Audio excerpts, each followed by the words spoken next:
Welcome back to another episode of the Zooch and Wilde College Football Podcast. And Zooch, is that a Colorado hoodie? It is. What a I week! went ahead You and got the invested in prime. the Prime hoodie. I like that. That's like it's like it could be like buying Apple stock in like 1981, or it could be like throwing a ton of money into what's the website? Like a GoFundMe for like a toilet fan, and you Yep. could just go completely bankrupt. And there's no in between with Yep. that It's hoodie. either gonna be really fun to have in a few years, or like I'm gonna like look at it in my closet and be like, all right, time to Goodwill this bad boy. I would never goodwill it. And also, I mean, we're gonna get into it later, but what a week for that for that to come on too. Yeah, there was a lot of good games this week, Such. There really was. I think this was like dark horse best week of the year so far. Obviously, we had that one crazy week, but there was some sneaky good games where on paper it might not have looked like a lot, but if you actually watch the games, there's some big ones. There are some There crazy was, ones.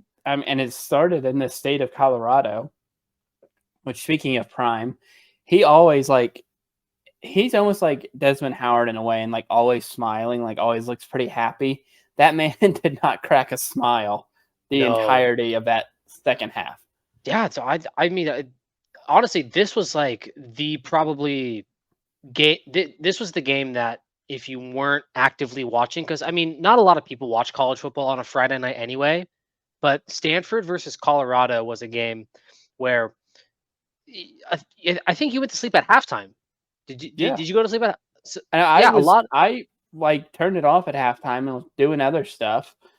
And Yeah, someone just texted me like, "Why is Colorado about to blow this?" And even when I put it back on, they were still up 29-50. Like they're still up I two was scores, I believe. I was struggling to stay awake. I'm Yeah, fortunate that I'm on Pacific time, but I was struggling, and thank goodness I did. That wide receiver for Stanford, I mean, just put on a show. Was it 300 yards, 3 touchdowns, put the team on his back, and oh my gosh! And I think Dion sums it up perfectly when he says, like all that love. Obviously, did you see the pregame or the postgame video, the yeah. speech that he gave the team?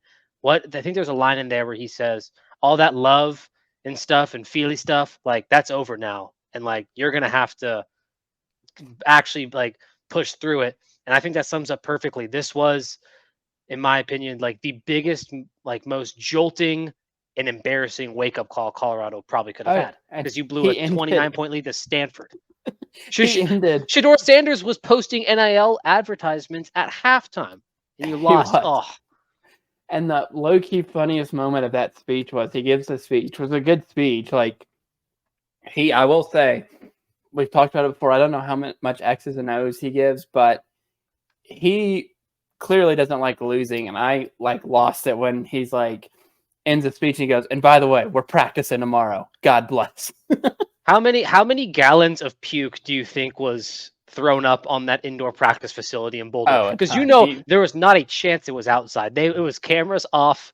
Probably, I don't know if anyone even touched a football. It might have just been a cross country practice for Yeah, he the was pissed CU after that game. Buffaloes. But I mean, if you're Stanford, I mean, we joke about Stanford a lot, but good win for them. Kind of Troy Taylor, he's had a tough time this season. You lose to Sac State, and you just kind of like, well, Stanford's the butt of every joke this year. But yeah, Troy Taylor, you beat. I mean, this is a signature win. I think you can build off the program. And it was interesting the Discord online afterwards, where I think a school like Stanford, it's everyone complains about the NIL. I think Stanford has a minuscule good reason to because they're not so much NIL, but transfer portal, because their academic standards are so high Yeah. that they can't just be like, even if a kid is like, I love this coaching staff, I love the campus, I love this play style, I want to play for Stanford. Stanford can go, we physically cannot let you play at Stanford. But Right. I'm glad Stanford got a win.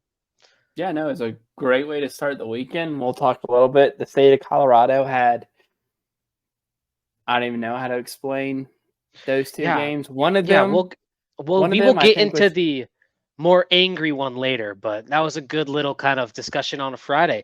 But I think we should get into the game of the year, in my opinion, so far. Go ahead. Oregon, Washington lived up to the hype and everything. Oh, that was so good. Herb Street had the quote where now I joke a lot about Herb Street. I saw the tweet one time that has been ingrained in my brain that just says Herb Street is an ass clown. And for some reason I can never uningrain that tweet from my head of just Kirk Herbstreit being an ass clown. But it was so good. It had everything you wanted. It had drama, it had passing, it had running, it had defensive plays. The atmosphere was crazy. College football playoff on the line, and it was a great game. It was, and getting into that game, I've seen a lot of people hating on Dan Lanning for how he called that game. But truthfully, in my perspective, I would want that made me like Dan. Like I didn't know a ton about Dan Lanning What before. I like That made me like him even more because he was willing. Most of the time, you see coaches they're so afraid to lose that they keep themselves from winning, and he just seemed to me the whole game to be like, "No, we're here to win." Like I trust my guys to get whatever it was fourth, and it didn't work out for them. Like they didn't get a couple of the fourth downs, but to me, he looked at it as I trust my guys to win. We came here to beat Washington. We win this game, we have a super high chance of going to the college football playoff. So I get, it didn't work out and people are going to question it, but I don't know. I like that in a head coach. I It's think very rare that you see there's that. one word that sticks out to me, and it's consistency. He was consistent with his decisions, and I'll get into this later in the program. But the one decision that I thought was a little bit iffy was the halftime decision to throw the ball for a touchdown instead of kick the field goal, knowing that he would have got the ball at half. That is the one decision I think he made throughout the game that I would have personally just kicked the field goal and made it a closer game. But I have no problem with the going forward on fourth down to try to put the game out of reach. And I also have even less of a problem with going for it early in the game on fourth down. Was it the first quarter they went for it on fourth down? That is one that I think more coaches should do that. And Oregon, I think if you're Oregon, you have to stay focused. The Pac-12 is so good, and so many teams can lose that Oregon still has a fighting chance to get to that Pac-12 championship. You just kind of got to steady the way. And now, if you're Washington, that was kind of like Washington's coming out party to a national level. That was, I mean, a lot of people they're kind of sitting in that bottom of the top 10 range, and Washington now I think has exploded onto a lot of teams as, are they the fourth team? Because right now there's I think 5 undefeated teams all leading their conference right now. It's Washington, Michigan, Georgia, FSU, and Oklahoma. Shout out the leader of Sooner Nation, Cody Voisin. But they're all 5 of those schools are undefeated, and if you're Washington, you probably okay. I want to ask you a question. If you're Washington and all 5 of those schools are undefeated at the end of the year, is Washington the odd man out?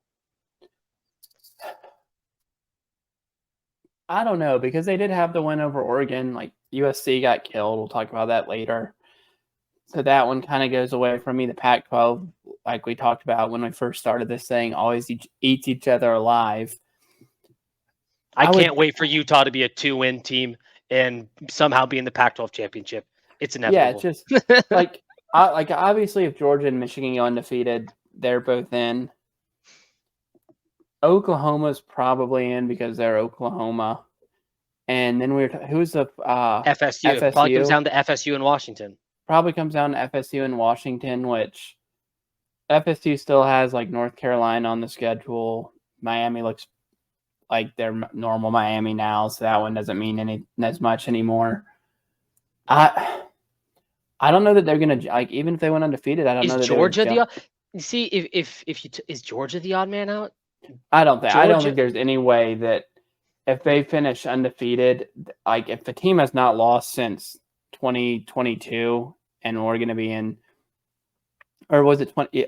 No, it's 2021. Yeah, it was late 2021 at SEC championship game.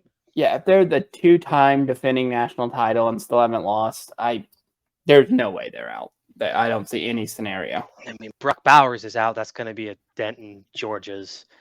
run. But no, I really loved this game. It was incredible. The atmosphere was incredible. Washington, we've been preaching this all year. Washington's the most explosive team in the Pac-12. We were saying that from week one, both of us.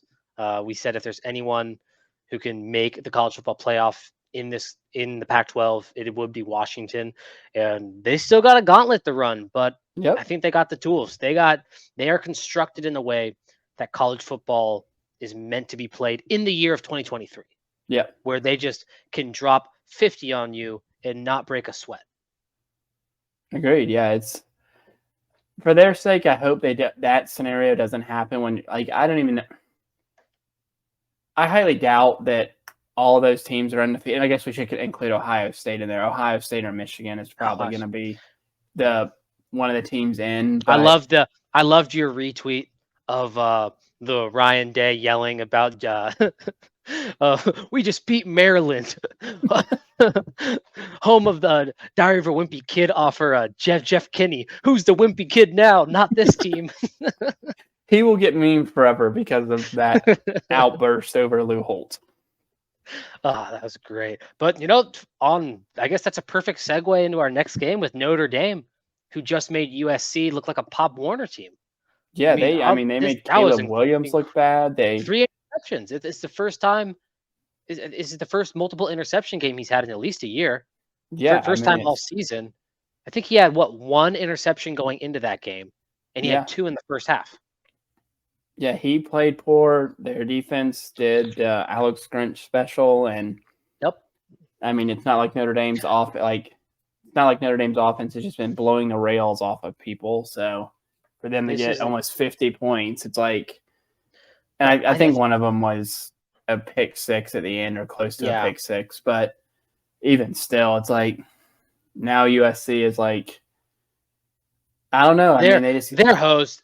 They honestly, if you're a USC fan, you should be hoping and praying you even make a New Year's Six, because there's like a very real chance that a team that had national championship hopes at the beginning of the year could be playing in like the Holiday Bowl. Yep. Like honestly, ranked like 22. And the thing with this game, it felt like even though Alex Grinch had his usual Alex Grinch performance, the offense didn't look good either. Nope. And whether that's a credit to Notre Dame's defense or it's just a flat showing by the offense, I think it was a little bit of both, to be honest. But this is a game that I'm going to give Notre Dame more credit than I'm going to say than I want to admit. I think USC is still a decent team, but I think this was Notre Dame beating USC and not USC just being flat and beating themselves. I agree. I think Notre Dame is still a really good team. I think the Louisville game, which they freaking lost this, we were just hyping them up as like, oh, look at their schedule. Dude, what a freaking fool's gold team that was. Yeah, they're going to be in the freaking... They haven't been... Okay, also, every time I think of Louisville football, I think of 2 things. One is Lamar Jackson's Heisman year, of course, and him hurdling. Or it's when Teddy Bridgewater got killed in the Sugar Bowl versus Florida. He did, and they somehow destroyed Florida in that. That was the most random... Like Florida wanted to be in the national title that year, and Louisville just came out and killed them somehow with Charlie Strong. Like Charlie Strong went to Texas, I'm pretty sure, right after that game. But yeah, I think Notre Dame just fell into that thing of everyone was like, oh, they're not good again. They were overrated, and I don't even think they were overrated. I think Ohio State's probably pretty good, and who knows with Louisville, they could finish 7-5 or 10-2. So we'll see how that loss looks at the end of the season. But yeah, Notre Dame, they're obviously not going to make the playoff with 2 losses, but still get to a New Year's Six bowl. They need to get over that hump where they can't win a BCS They can't seem to win. Yeah, it's how long has it been since they've never won one? They never won a BCS game. Oh my gosh! So since I've been born in the year 2000, they've never won a major bowl game. Man, that's a depressing stat for that's a depressing stat for Notre Dame, man. I know they had those bad years with the Weissmeister, but man, Notre Dame. Crazy. And there was one bad thing I will say about Notre Dame. That absolute tool of a fan who got in Caleb Williams' face. Look, I'm not the biggest Caleb Williams fan myself. I think he's a little bit of a punk. Punk's not the word. Probably a little like arrogant. I would say it's like a very like hint of like passive aggressive arrogance with Caleb Williams. But he's the best player in the country, and I think he has all the tools to win a leading football team. What a punk move by that guy, just getting in his face. And the worst part was, I was listening to Part of My Take podcast, and this guy, Big Cat, brought up the fact that Notre Dame was killing them the whole game. So for like the last quarter, everyone in the stands knew they were going to rush the field. So that kid was just like thinking about it. We're just like, oh, I'm going to get him. I'm going to get him. And also, what I will say, he made himself look like 2 times more of a tool that he was wearing like the wife beater TikTok boy fit. Yeah. Well, that's what the thing is. And I'm going to sound like the old person here now, but that kind of stuff is going to end up to where you can't rush the field anymore because eventually, deservingly slow, someone's going to smack the shit out of somebody doing that to him. And I think that kid deserved it. I love Ole Miss, with the Ole Miss kid who did it to the LSU guy and got like shoved down the other day. He deserved it. Like, when you're rushing the field, if you're playing away against from the Caleb players. Williams, if you're playing against Caleb Williams and he did wear the FND nail polish or whatever you want to call it. If you're a player and you want to say something to him, heck yeah. If you hit him, get in his face and say, I just hit the crap out of you. Right. No, but not like if you're a fan rushing the field. Running, like, just trying to like be popular, like you just look like annoying. Like, act like you have a little bit. Like, I get rushing the field, but don't like. I would never like run up to a player who, under any other scenario, if it was like not a million people around, would beat me into oblivion and do something like that. Like, it's just like I don't know. It's like a coward type move. I do agree with the fact that there's university presidents and people who are the oldest farts in the country who run the NCAA who are just looking for a reason to not allow field storming. Court storming. Yeah. I mean, there's incidents every year. There's an incident at Boise State a few years ago of people not being allowed to court storm because of security and poor management. Do not give university presidents, ADs, the NCAA a reason to ban what should be just like a fun time where you rush out on the field and you probably get to like get closer to a player, like a star player, than you probably will get like ever post game. Right. So that's what I'll say. Just anyone who rushes a field, just do not like get in the 3-yard bubble of opposing players. That's what I'll say. 3-yard bubble. Is that a good amount? Yeah, no, don't rush the field. Have fun with your team that you're cheering on. Go celebrate with the players. Don't run up to somebody who but basically can't do anything to you without getting in a ton of trouble. The only person or thing I give permission people to get in people's face is the Syracuse orange mascot. Fuck that guy. You can get into his weird body face, Orangey the Orange or whatever. Yeah, you can get in his face, and also Oski's face. Not Oski. That's my boy Oski. Sorry, Oski. I was thinking of the other Bay Area school, the Stanford Tree. You are allowed. I hereby breaking news on the Zooch and Wilde podcast. When storming the field, the only people you are allowed to get in the face is the Syracuse Orange podcast, the Syracuse Orange mascot, or the Stanford Tree mascot. Zooch, do you have anyone else to add to that list? I want to throw the West Virginia Mountaineer man. Yep. Okay. In there. Awesome. I kind of want to throw him in there, and I kind of want to throw the Demon Deacon in there too. All right, sweet. Those are our 4. No one else. Those are our 4. No one else. What about the Cougar? BYU Cougar. No, he's too good at his job. I mean, that's a guy where it's like, hate me or love me, you still watched. He's too good at his job. Cosmo the Cougar, man. He's jumping through rings of fire. Yeah, jumping through rings. I got a lot of respect for that guy, man. I got a lot of respect for that guy. But on the Cougar topic, let's just round out a starting 5. The Kansas State mascot, can we add him, Zooch? Can that be our 5th? Yeah, the guy who's just the head and he has like the biceps. Okay, yeah, that guy's at it. Yeah, that guy's at it. Yeah, those are our 5. Those are our 5. That was a very fun, lighthearted conversation. I like that. Now it's time to have the not fun one, because Boise State blew the lead of all leads and lost to Colorado State for the first time. And man, I won. I think it's almost like the Joker, Joaquin Phoenix, where he's just laughing because I kind of feel no pain and I got really angry and then I just started laughing because then I'm like, whatever, like, and I'm like, it's almost like that game like flipped me around like psychotically, where now I'm just like, yeah, let's just try to win every game and be positive, just trying to hide the fact that I am so scared of this program just like falling into oblivion. Yeah, and I'll go ahead and say it. On my high-low Buffalo, the bad was Andy Avalos, because it is virtually impossible to be up 20 points with 4 minutes and 1 second left and lose that game. And it's not even, the Hail Mary's one thing. Like, that was an insane catch by that tight end. Like, they did what they're supposed to do, bat the ball down.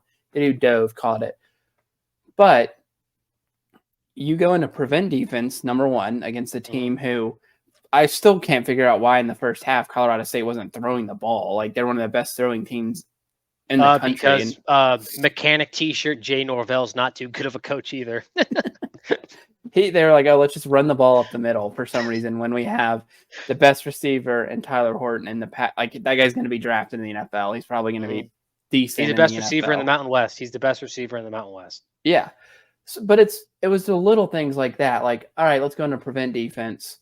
Like, yeah, I mean, you're probably not thinking they're going to score 3 times in 4 minutes, but still don't let them go down the field and score quick.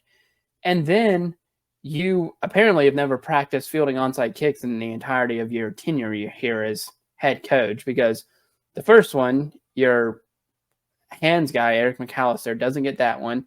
And then the second one, and if you have seen that penalty of blocking before the ball gets 10 yards. Oh, no, I've never seen that. I've watched thousands probably now of college football games, and I have never once seen that called in my entire life. You do that, and then you do like the whole thing like that, and that's why he's on my bad thing. The whole thing doesn't make any sense to me. You're still doing this 2 QB thing, which is like weird the way you use it. Like, you're up the entire second half basically, and you have your passing quarterback in for most of it, allegedly, like the guy you think is the better passer.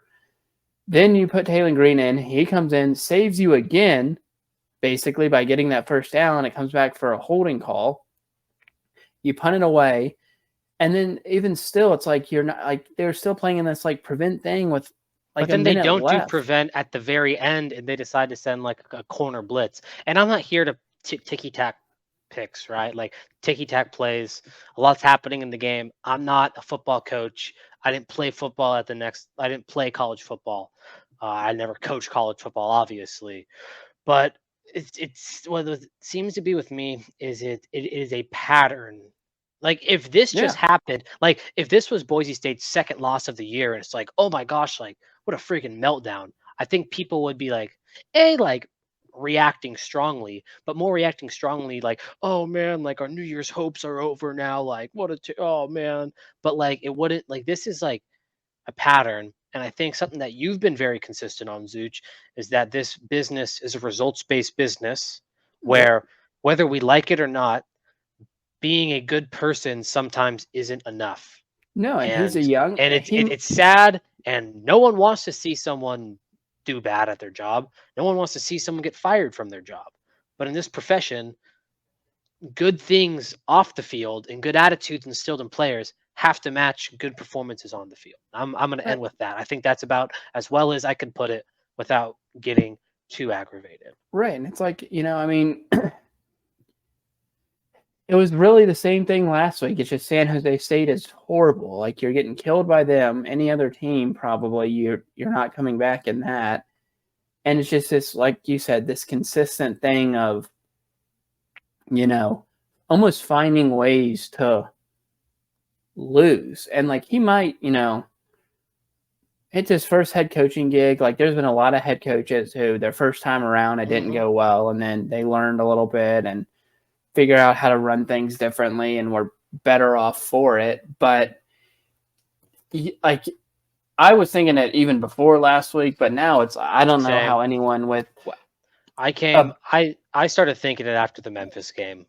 I don't know how anyone with a brain cell at this point could say basically anything less than you need to win at. Like, you're already at 4 losses. Have to win out. This is year 3. You got a first year. You most of the time get a mulligan unless you're like 0-12. But something like you were like people are, and I know it's just a punter, but a local punter decommitting is a big. I'm gonna. Do you think it's a big deal? I think that the reason he decommit, I don't think losing a punter means all that much. No, I think a local guy decommitting from Boise State could lead into bigger deals. I guess I should say. On the punter issue, I disagree. I think that's a kid who realized he's not going to see the field for 3 years because James Ferguson Reynolds, or 2 to 3 years because James Ferguson Reynolds is putting his butt off. That's true, yeah. That's my opinion on it. But yeah, anything else you want to touch on from this week? I guess it's just North Carolina handling out business versus the same old U, and Oregon State doing business versus chips and dip. Yeah. Oregon State looks good, man. Oregon State's a dark horse, man. They had a hiccup. Do not be surprised if Oregon State and Oregon, because the Pac-12 did away with the divisions, right? I believe so, yeah. Do not be surprised if that Oregon State-Oregon Civil War game is for the chance to play in the Pac-12 championship. It's funny you said that because I was like thinking in like a dream scenario. You have, like we talked earlier about, like the same teams like Georgia, Michigan, Iowa State, Oklahoma being like the playoff contenders. Can you imagine with how things are set up right now if like Oregon State won out, Ole Miss went out, and like Penn State went out, and that was 3 of your 4 playoff teams? Oregon State, Ole Miss, Penn State, and like the 4th, if it was like North Carolina, would be the greatest way to ever end the 4-team playoff. It would be the greatest way to end it. And I think if you subbed out Georgia for North Carolina, I think the powers that be would still be happy with it because those are still 4 huge fan bases. Not big time programs, but not like they're poor. Like all those programs have money, and that would be an amazing scenario. But yeah, that was kind of it from this weekend. Yeah, that's it for last week. Yeah, let's jump into the next week. But before we jump into next week, or it's a kind of segue into this week, the main game obviously is what Zooch and I have dubbed the Big Vol Daddy Bowl. If you know YouTuber Big Vol Daddy, please check him out on YouTube. He is a guy where you can see the University of Tennessee football just take a toll on a man's health for 12 years, and it's documented. I'm not going to... This man, and I'm being a little bit facetious here, but this man has lived through Lane Kiffin, Derek Dooley, Butch Jones, who else? Who's the other Tennessee? The McDonald's bag. I cannot think of his. Oh my! Give me a sec. Pruitt, Jeremy Pruitt. That is the equivalent to like a tour in Vietnam. That is a CFB tour. No, honestly, that's terrible. But yeah, University of Tennessee versus Alabama. There's a lot in game, obviously, but we actually have Sean, the creator of Settle Down, our producer. He's the one who does all the edits. He posts the clips on boots on the ground. I had he had boots on the ground. A&M versus Tennessee. Yeah, crazy game. I'll kind of go over the weekend. I have some funny, just typical Tennessee. Like all the stories I hear about Tennessee fans is that they're kind of assholes throwing mustard on the field, stuff like that. I kind of got the first taste of that. So I'll back it up a bit though. So Friday night we get there into Knoxville, and we're staying with one of our friend's sisters. She lives on the strip in Knoxville. So she's in the heart of everything. And that night I'd had way too much to drink, not enough to eat. So my memory of the night, not very good. I remember up till like 9:30 p.m. maybe. It's bad. So the next morning I wake up and I'm getting ready for the game, and I cannot find this hat in my room or in my bag at all. Can't find it. And I remember having a flash of yelling at a guy on the street because he took my hat. And Cody, who was also there, was reeling me in, being like, dude, that's not your hat. Like, leave him alone. Like, let's get you to bed kind of thing. And I was like, no, that is my hat. That is my hat. I know it. I've seen it. That's my hat. Like, you can't get this. Like, this is a very, I think you get it online, but it's not like a common hat that people have, right? So I'm convinced I lost it. I borrowed another person's hat. So I was wearing that the whole game. So first of all, we get into the game and they do the whole flyover. It was awesome. They had planes. I saw them coming out in the What kind of and stuff plane like was that. it? What kind of plane was it?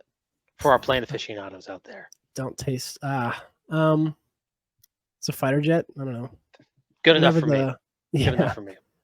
Typical like military fighter jets that you see fly over. Ryan, our other friend, part of Settle Down, he went to the game, South Carolina. He said there was like a stealth bomber, not a stealth bomber, but there was a big plane that flew over. I don't know much about planes, but yeah, so we got the flyover, got to see them walk out of the tee or run out in the tee, which is cool. So anyways, we're there at the game. The game is super loud, by the way. That stadium is the loudest place I've ever been to. It's close to BYU, I will say. The game that we went to BYU, it's a small, BYU is a smaller stadium, so obviously it's not as loud. But well, I mean, there wasn't as cool of people sitting right behind you. That too. Yeah. There was no one sitting. Actually, yeah, no.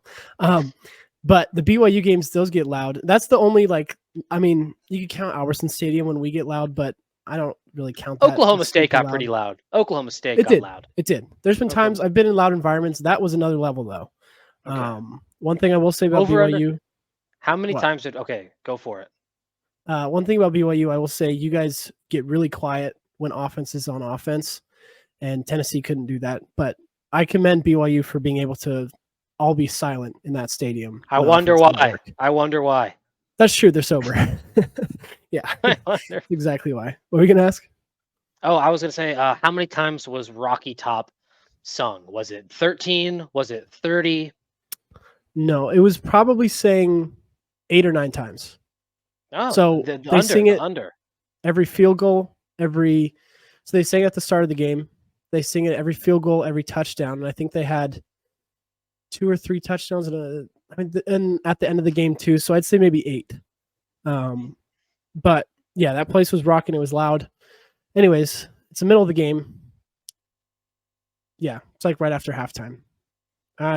First of all, before going into the game, I told everyone, I'm like, be on the lookout for this hat because I know someone here is going to have this hat. I know it. And sure enough, I look to my left. So I'm just like looking around the stadium and I see, where's it at? Oh, motherfucker. I see this logo out of the corner of my eye. And I look and it's a girl wearing this hat. And I was like, oh my God. I'm like, please let this be my hat. So I go up to her and I was like, excuse me, where did you get that hat? And she was like, oh, I got it from my friend. And she was like, kind of chuckled. And I was like, fuck. And then she was like, well, actually, he found it on the ground last night on the strip. And I was like, no way. Was it outside of the 10? They're called the 10 apartments. And she was like, yeah. And I was like, that is my hat. That is my hat. I know it. I lost it last night. And she was just kind of like, I was really energetic because I was excited. And she was kind of just like, okay. So she gave me the hat back. So I found my hat. Great end to the night. But my one experience with the Tennessee fan, we were leaving the game, which did you see Big Vol Daddy? No, I didn't. I did not see him. He was definitely there, but I did not. Wheelchairing around somewhere. Yeah. He has to sit in the handicap sections, unfortunately. Yeah, he does. I should have looked for him. But as we were leaving the game, it is a mosh. Like that is the most people I've ever seen, obviously in one setting. I think the record or the attendance for that game was 101,000 people. So just in that whole setting here, I actually have a video of the whole stadium. This is at the end of the game. I walked down. I always find it so impressive that they can actually do the checkered. Oh, yeah. No, it was so impressive. Like, look at that. How many people they have to get to be able to do that? Like, it was impressive. It really was. I mean, that's like double the size of Old Vista Stadium. It's huge. Okay. Yeah, it was a lot of fun. But we're leaving. Jeez, hot much, Cody? Get this guy a shirt. No, he got the shirt. He said before the game, he's like, I'm taking off my shirt. I was like, of course you are. Sure enough, they're close crunch time in the game. It was a good game. I'm glad we got to see a good game. It wasn't a blowout by either side. Came Moonball down to the Milton. last. Yep. Dude. Okay. Yeah. I know we talked about this in the group chat, but there's so many times where I was watching him throw live and I'm like, wow, that is a beautiful ball. And it goes 10 yards in front of the receiver. Throws the I'm like, prettiest incomplete he in the does. country. no, Throws I the was like, prettiest wow, Diego incomplete hit in it the on the, country. like, I can never describe what his throws are, but yeah, it's the prettiest incompletion you've ever seen. But leaving the game were like sardines packed in there, like slowly shuffling out. It probably took like 20 minutes just to get onto the street. So we're on the strip and there's this bar. I know this is in Ole Miss too, but I think it's called the Library. No. It's called the Ole Miss is the Library, right? Yeah. The bar. This one's called the bookstore that they have. And mind you, the whole day, what's funny about like SEC games is how loud people are against each other. Like they'll just be yelling like, fuck you, Aggies, like stuff like that. And they'll give it back too. But we're walking in front of these guys. It reminded me a lot of like just a peaceful family trying to watch the Aggies play, right? So we walk by this bar and a man comes walking out and he says a word that is not Aggies, but it rhymes with it. And it's very mean to say to someone and yells it at this family. He yells at him. And this guy turns how around. old were said kids? Said kid was probably 21, if not 20. Okay. Yeah. He was young. He was drunk. But No. he was yelling How young were the kids guy? in the family? Yeah. Okay. How The young kids was his were family? the kids in the family were maybe 18, 16. Like they were old enough to know. It wasn't like little kids, but But it was a a family. dad. Yeah, Oh, it was no. still a family. It was really I don't know happened? what's happening. you click that. Well- Yeah, it was a like the dad was probably in his 50s. Like it was a good sized family. And the dad, A&M fan, just goes, "Hope you have a good night." And like the guy just, what was funny? is Tennessee this fans, you should be fan- ashamed of yourself for that. I know. I was like, that was fucked. Like, and then it was funny because the line that we heard from the BYU fan, one of the guys goes, "That guy's not a representation of all of us. Like, he's just a kid. Like, you guys played a great game." He's like, "I know. I'm just here to watch some good football." And I felt kind of bad because I was like, man, like, you guys, like, that, it was just a random guy. It wasn't even like a 20-year-old kid you could yell that to. This was like a family. So that was my firsthand taste of SEC football, or at least Tennessee fans too. Had a lot of fun though. It was a loud place. Yeah. Knoxville's a cool city. It's got some good little like college town vibes where pretty much walk out of the stadium and it's like the strip is what I wish Broadway was for us, where it's In got Boise? yes. Like we've got as food wise, we've got like Chili's and Hey man, we got hey, what I was say about Broadway, man, they got, if there was a fast food mecca, it'd be Broadway in Boise. There is not a single fast food that is that is left true. unturned on Broadway. We don't like, okay, the difference is Knoxville had like fast food, but it was like Chipotle or it was just like better stuff than Wendy's and McDonald's. Also, all those places are closed at like 10 p.m. So you can't go to any of those restaurants anyways. So, but overall, fun time. I'm excited for this week. Yeah. I No, don't yeah. know We're gonna if get into they're that. Yeah. gonna- What's your prediction on the Alabama one? I think Tennessee wins. Not by a field goal this time. I think they win by a touchdown, but I think Alabama like doesn't have enough time to do anything. So I think So they you win by think- Tennessee wins by 7, but they don't win on like a I'll say between 3 points and 7 points. One of those two, but I think it's not going to be a last minute kick. I think it's going to be Alabama trying to get down the field and they just can't do it. That's my take. I agree where I think it's going to be closer than some people may think. It's just two words that come to mind. Joe Milton.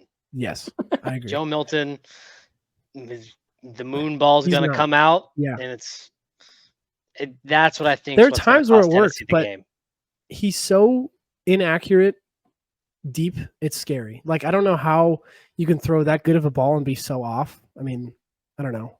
I'm not a football player, but still, I don't know. They were at one point yelling in the beginning of the game. I think they were down a touchdown. Tennessee was. I remember them yelling, "We want Nico," Oh, referring yes. to little Nico 5-star guy. Amialeva, or I just However butchered you his say last that. name, but Yeah, Amialeva. So we'll see. But I Zooch, think what are you that's my thinking, take. man? Zooch, what I is just your feel- hot take? Break the tie. I really want Tennessee to win. I do. That'd be good for Ole Miss, for Alabama to have that first SEC loss and still have LSU and Auburn and those sorts to play the rest of the year. But I'm getting that gut feeling that it's lining up to be one of those years that Alabama somehow wins a national championship. I'm just like, Bowers is hurt now. You just threw that into the universe. You just threw Bowers that into is the universe. hurt. Yeah. Alabama will have a couple of close ones and then play like Penn State in the damn first, like, whatever they call it now, the Nostradamus first said playoff game. He always calls it. So, but thanks for having me on, guys. David, I'll see you next week for Wyoming. Oh yeah, we're gonna have a food topic. Or not this week, but the week after. But I hope we don't get killed. Yeah, no, it's gonna be fun. Yeah, I guess that's a little preview into what will now be 2 episodes from now. Is that I'm going up to Boise to watch a Boise State game. I've tried to the last couple of years to go to at least one game, and looking forward to getting some boots on the ground and checking out Albertson Stadium. We'll be getting back to you.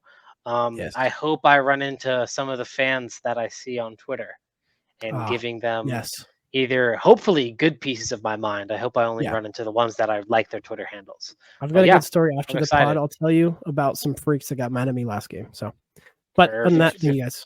Before we get off this Tennessee topic, Sean, please upload the photo I sent you.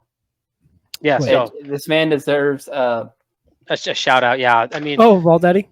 Yeah, that'll be the clip this week. It's just us talking about Big Vol Daddy and how Tennessee has put this man through the 9 levels of hell. The man, if all fans were as committed as this man pissed on Lane Kiffin's shirts after he left and set fire to them. Dude, I didn't know that. This man recently had his 4th heart surgery, and he is still going to subject himself to Alabama, Tennessee this Saturday. He's going to have a heart attack. There we go. This guy right here. Yes, Big Vol Daddy. There he is. Yep, that's him. Oh, this one. Okay, this one. That one. Yep. Big Vol Daddy. Poor guy. Yeah. One of the GOATs. He will forever be. He is Tennessee football. Yeah, whether we like it or not. But yeah, that's the main game this week. That's the game I'm most excited for. I'm going to be tuning into that one. It's going to be awesome. But I guess the other games kind of this week is we got a couple other good matchups. It's another test for FSU. I think FSU is going to handle Duke, but I think it'll be another ranked win for the Seminoles.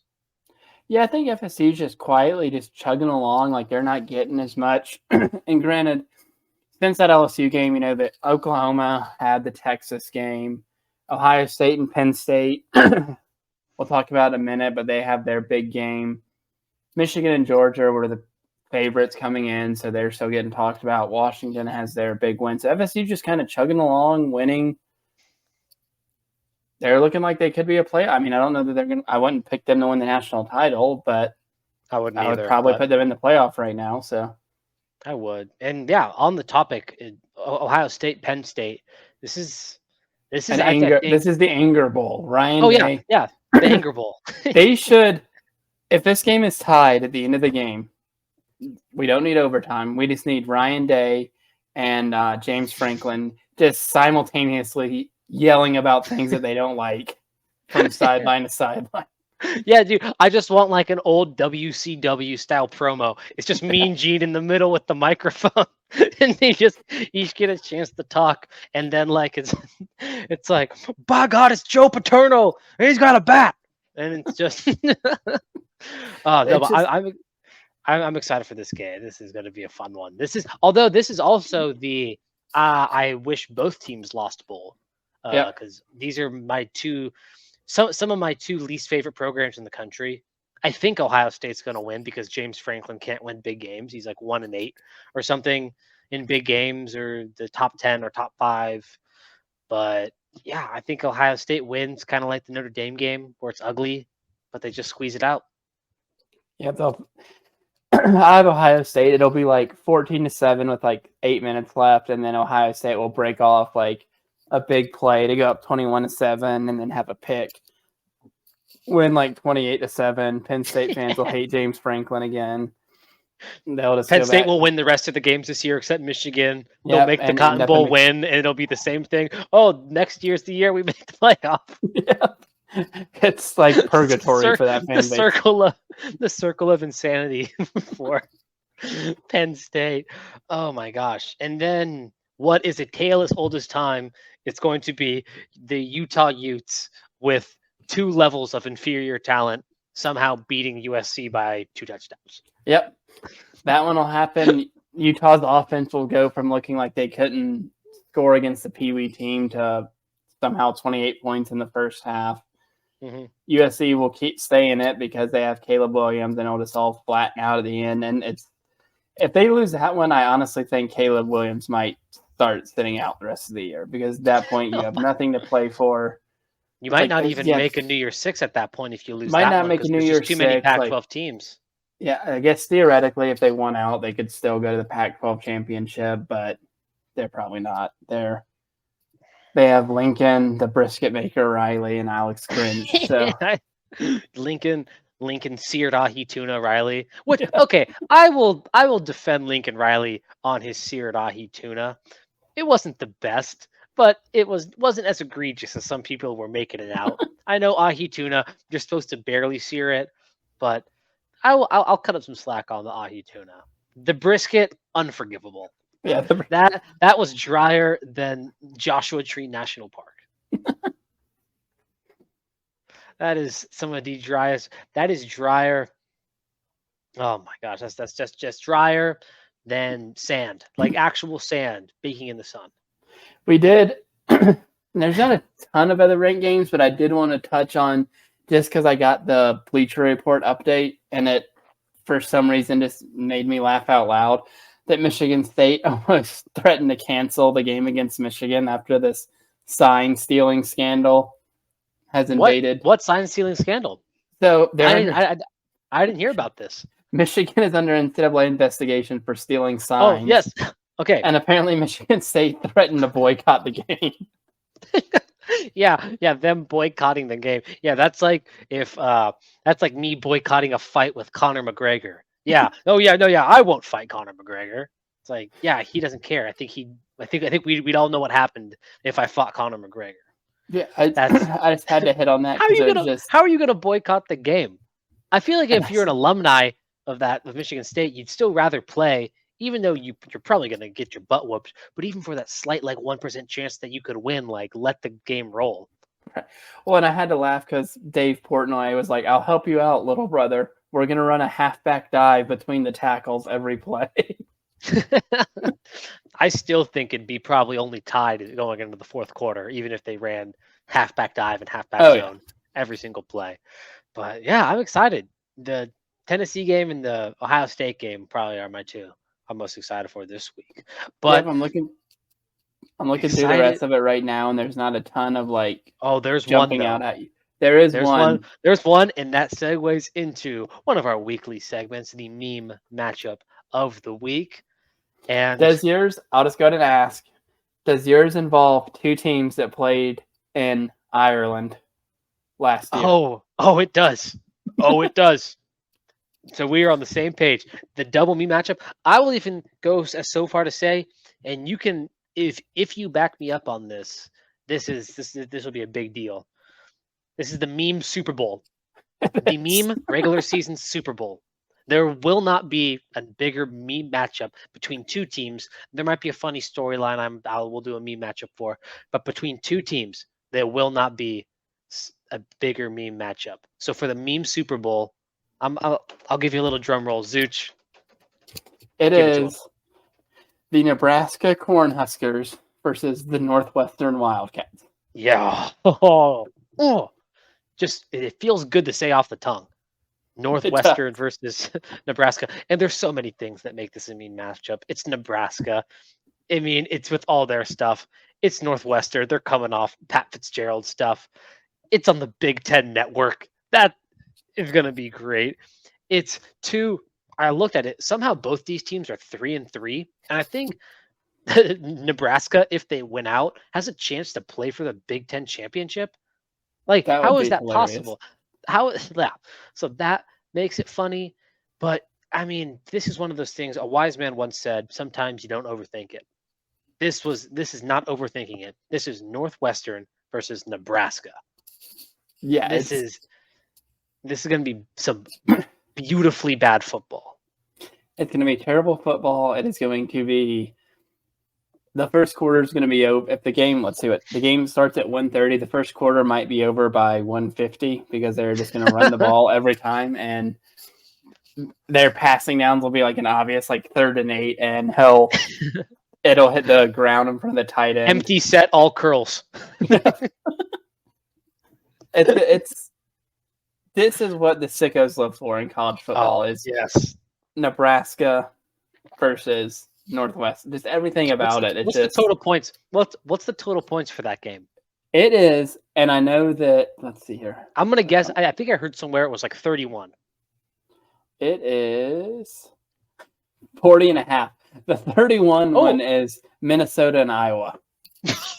That could have been a sicko game any other week. Honestly, that could have been a sicko game any other. Oh my God! Wait, the Minnesota Iowa, the total points. You have to be you have to be the biggest gambling addict in the world to throw on the over for that game. Like if you throw on honestly the Northwestern Nebraska game too, you need to go to 1-800 gambling, Gamblers Anonymous, because you have a problem if you throw on the over for either one of these games. Well, okay, and Iowa is just funny. I'm not even going to read off all their scores just because it's absolutely hilarious to me.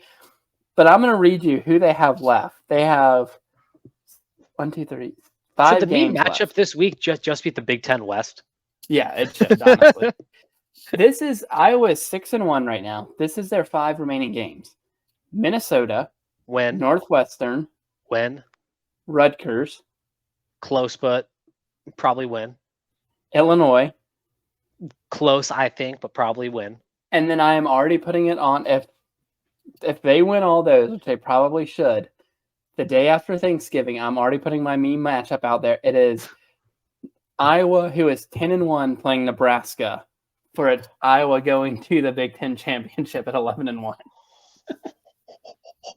The day after Thanksgiving, nobody's going to be working. I think. Let me make sure I saw this correctly. Yeah, it is a 10 a.m. CBS kickoff. It is going to be like 32 degrees. 32 degrees. It's like what I like. We might have the Brian Ferrett's coaching for his job. Like I pray that Iowa's at like 24 points a game going into that game. Oh, I pray that they stay well below 24 points, but somehow they make it to the Big Ten championship, because then Iowa, you're just in the we talk about the Penn State circle of psychoticness in purgatory. If you're Iowa, what if you make the Big Ten championship and then at halftime you're only down 3 and it's like 13-10? It's like, like what do you do? Like if you're okay. Oh my gosh, I don't want to even because I hate thinking of like stuff that just makes me so happy and I know won't happen. That what if Iowa wins the Big Ten? I would. And Brian Ferentz is only averaging 22 points a game. Does he make the college football playoff, but they fire him because of his contract clause? For those of you who don't know, Brian Ferentz, the offensive coordinator at Iowa, has a clause in his contract where if he does not average 25 points a game, they will fire him. What if he doesn't average 25? Oh, they're below. I follow our friends at the Sickos Committee and the climbing. They're at 20.9. Yep. Nope. They're below. We said it earlier. They should have scored more points against those like MAC schools because they're going to need it. They are. The 31-0 loss to Penn State really hurt them. And looking at this game, oh God, I got to see the team stats. But their high in passing for that game was 42 yards, and their high in rushing was 18. I have to see how many yards I have got to see how many yards they had in this game. Did they have? Did they even have 100 yards? Oh my God! If they were a Division dear God! Team. Oh no! How many yards did they have in the Penn State game? They had 4 first downs, 76 total yards.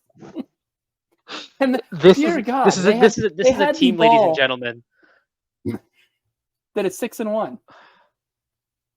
They had the ball for 14. They didn't even have the ball for 15 minutes in that game. This is a team, ladies and gentlemen, that has a chance to compete for what most people think is the second most prestigious conference in America. Some people think the first. This is a team that has a chance to win that. Oh my gosh. We can only hope. Fingers crossed. Even if they lose one more, they're probably going to go to the Big Ten championship because every other team has 2 losses except which I think Nebraska. Nebraska's losses are out of conference. Nebraska has 2. Wisconsin has 1. But I don't know if Wisconsin they lost to Nebraska Iowa 15-6. Nebraska has 2 conference losses. Yeah, so they've lost to Michigan was 1 and Minnesota. That opening game they lost 13-10. Oh, that was the Jeff Sims game. I'm so glad that Jeff. You see Nebraska fans, you're winning now that you benched Jeff Sims. So it might come down to Nebraska versus Iowa with a chance because Nebraska has Northwestern, Purdue, Michigan State. Those should all be wins. Maryland and Wisconsin will be closer, but they could win either one of those. If it's Nebraska versus Iowa with a chance to go, dude, that would just the thought of that. It's going to be Black Friday. Nebraska can bring out the black shirts. It's everything we hope for. Oh my gosh, that's going to be great. Oh, fingers crossed. All right. Do we end this? We end the show with High-Low Buffalo? We do. All right, let's end the show with High-Low Buffalo. We're doing a little different topic for High-Low Buffalo this week. It is High-Low Buffalo coaching performances / moments of last week. I know we've already talked about some of them, but we're going to go maybe a little bit more in depth on these. So my high coaching moment last week was Marcus Freeman's performance as a whole. You mentioned last week that Marcus Freeman, it was almost like a hot seat game for him where if he loses, the murmurs may start again. And I think he just did a great job putting that team to rest. The camera kept showing him on the sideline. I felt like his body language was just phenomenal. You could tell it was like that cool. Like he is, if you were to Google or if you used AI and just looked up hip young coach, I think Marcus Freeman would pop up. To add on to this point, the Marcus Freeman, Sam Hartman combination is they might be the 2 best looking head coach quarterback duo in the country. Yep. The girls are going crazy over Sam Hartman. They need to. I like Sam Hartman too, but they need to see that he was a dork and QB won the lights. He was a dork. He came into his own, though. I will say, like he is being the starting quarterback at Notre Dame and being a good-looking guy. Like he has the dollar. Someone used to post the meme where it's like, if you didn't love me at my Wake Forest, don't love me at my Notre Dame. Exactly. That does need to be posted on Twitter. But yeah, though it's insane. Like the past week, even my mom was showing me. She's like, "Have you seen this Notre Dame quarterback? Everyone's going crazy over him." And like her friends, my mom's in her 50s. Her friends like follow the guy on Instagram. Like, I was going crazy over him when he was almost beating Clemson at Wake Forest the year after COVID. Yeah, we were day one Sam Hartman guys. And now he's, he developed a beard, which is now a mustache. He's with Marcus Freeman now, who like people love Marcus Freeman. Like he's a pretty good looking guy to be older and like he's not old by any means. He's a middle-aged guy, I guess I should say. But yeah, no, I thought he thoroughly out-coached Lincoln Riley, which is he your high too? My high is actually Brian Kelly, but it's because I thought coming into that game, Auburn was getting a little momentum. They played Georgia close, stuff like that, and LSU just put it to them.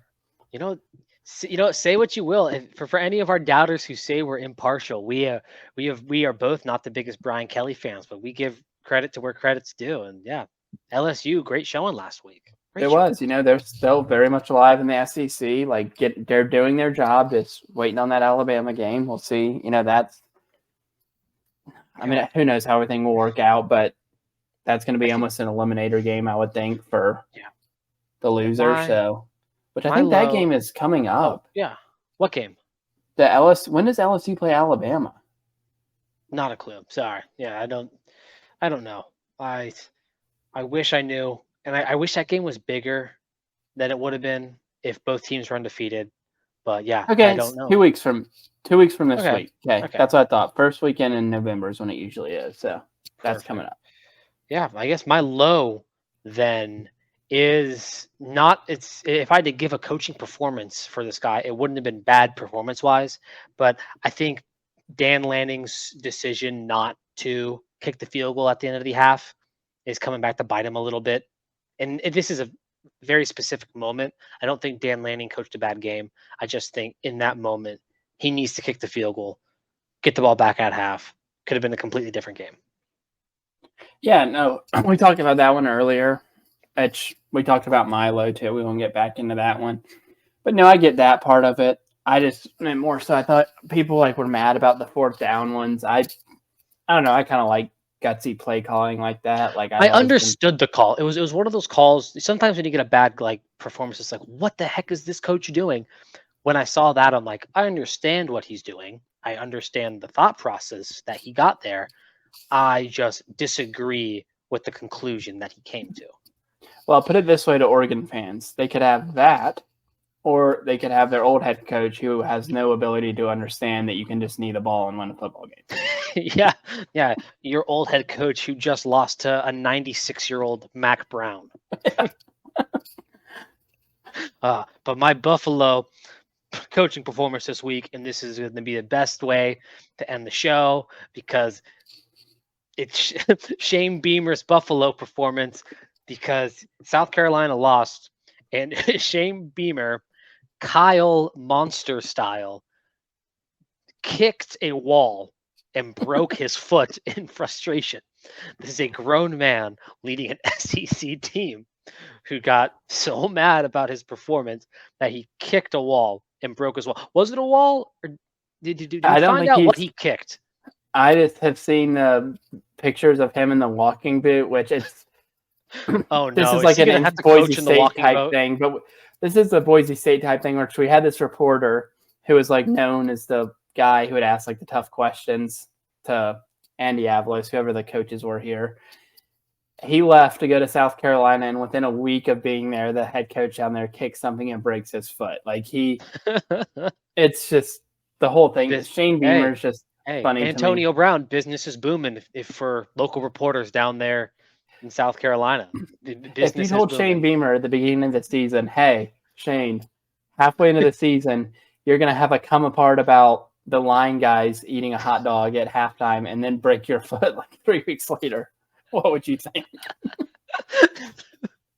Oh my God. I think in Shane Beamer's head, he would probably still blame the future teller. It's your technology to be able to tell the future is way wrong, and it's just irresponsible of you. That's what Shane Beamer does. He blames others sometimes for his own bad coaching. Zooch, what's your Buffalo? Mine was, and I had no idea this team was 4-2. They got killed by South Alabama. So I was like, oh, this team's going to go 4-8 this year. But it's Mike Gundy. He's got Oklahoma State to 4-2. They have a winning conference record, I believe. He's just doing what Mike Gundy. He's telling people, come after me.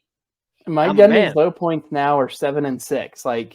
He's either 7-6 or 11-2. There's no. A lot of guys transferred out of there. Mike Gundy is notorious for making he doesn't even make bad decisions coaching. He just makes bad decisions off the field all the time. Just does stuff that you're just wow, what kind of message is that going to send? That's going to send, and the media is going to run with that and make you look like a bad guy. I have no idea what type of guy Mike Gundy is. He's been at Oklahoma State for forever. In the words of Mike Gundy, that article is garbage, and the reporter who wrote it is garbage. That's I do have a question about that. So I've never been able to figure out, was that right after the game, or was that I think I don't think that was right. Because after how the hell game. Did he get? If it was right after the game, how the hell did he get the newspaper so quickly? I don't think that was. Oh my gosh! I don't really know. I know it was about.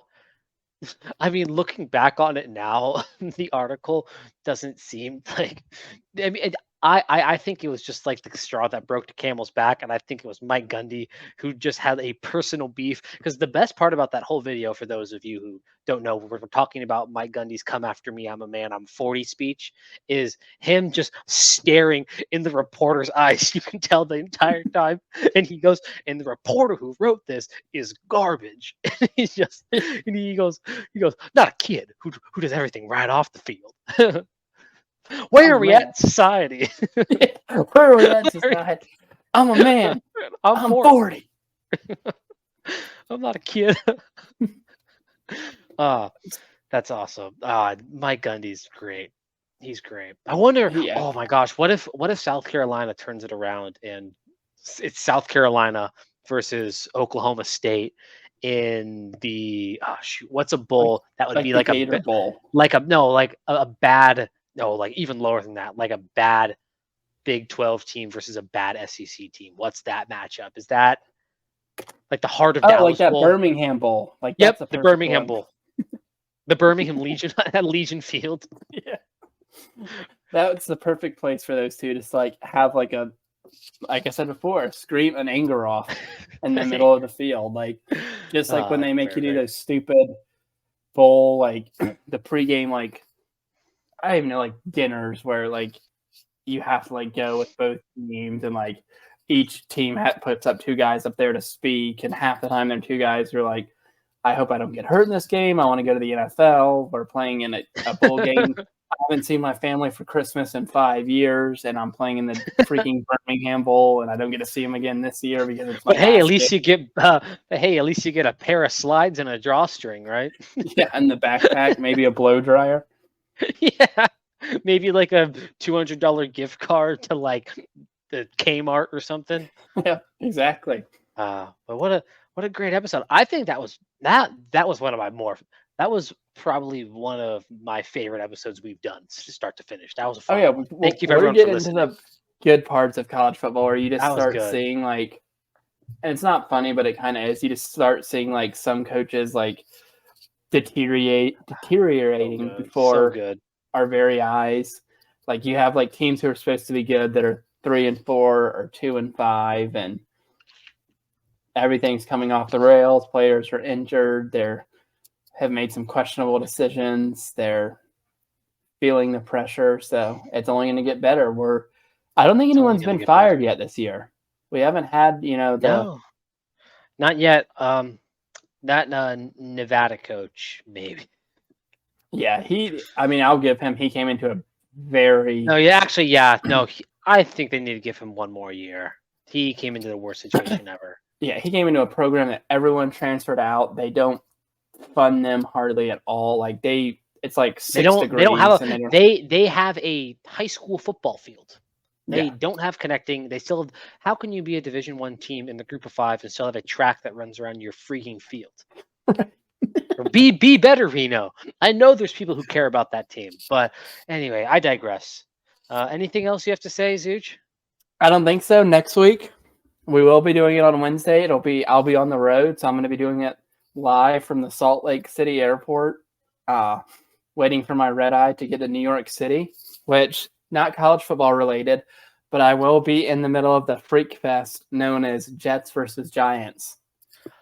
Well, you'll have to tell us how that is. We'll do a little. Maybe maybe the Settle Down Boys in the End Zone can have you on for like 5 minutes or so. But yeah, there's a good chance next weekend I'll be in New York City for the entire weekend, going to a Devils game, which I will find Frank the Tank. I'm making it my mission. Take a picture. He sits in that same spot every time. I will find Frank the Tank and get a photo, and I'm just trying to think of some like trigger words that I can like. Feeble. I'm thinking like just saying like Scherzer or DeGrom or Buck Showalter or just some Lindy Ruff. You have to find something that somehow can connect to you and him, so then when he flips around angry, you don't look like the guy who's just trying to poke the bear. You're like I'm from Boise, and this guy's from Boise, and you hate him, so I kind of hate him too. So exactly. Yeah, perfect. So I'll be live from the Salt Lake City airport next week. Probably have a beer with me, and people will be like, "Who in the hell is this guy talking to on his laptop at 8:00 at night in the middle of the Salt Lake City airport Well, on the way to LaGuardia?" LaGuardia, however you say it. That'll be really, really fun. But yeah, thank you everyone for listening. And we hope to see you next week. Kansas State mascot right here, buddy.